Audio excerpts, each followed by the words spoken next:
Ihut apora hut inglong anam pi ang bong chitem along rong bin pu isi arong dolo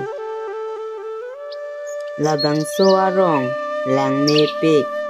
ihile lang ta mirapu turbong bonta laso rong bin arong along ke ijon apurui roipi thepo wangpo munit wo phak lapen chainong hai huita cho et titi lo lason kicheng ike ijon aroipi thepo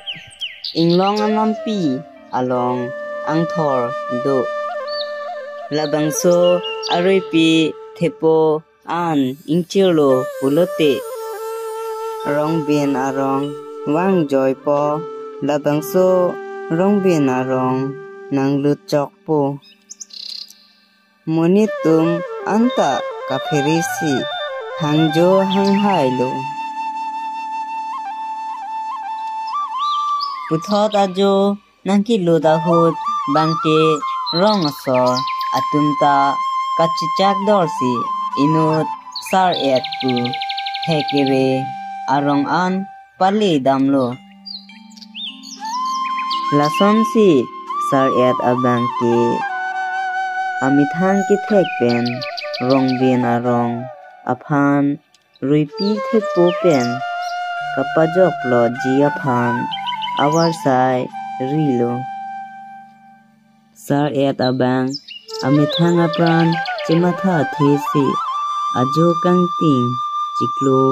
turbong apora hut amithang che akhadong pongsi chiponlo anke thengpia rumpen pongsi wutsi labangso aruipi karjun epen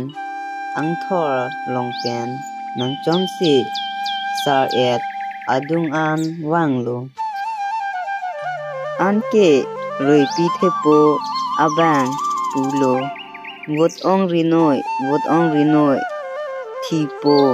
punjelo anke sar et abang thaklo nang labangso inglong pen damnoi pu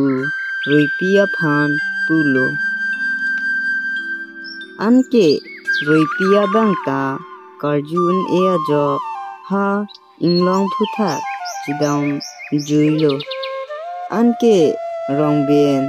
asor atumta aprangason pido ani chiparonglo kardom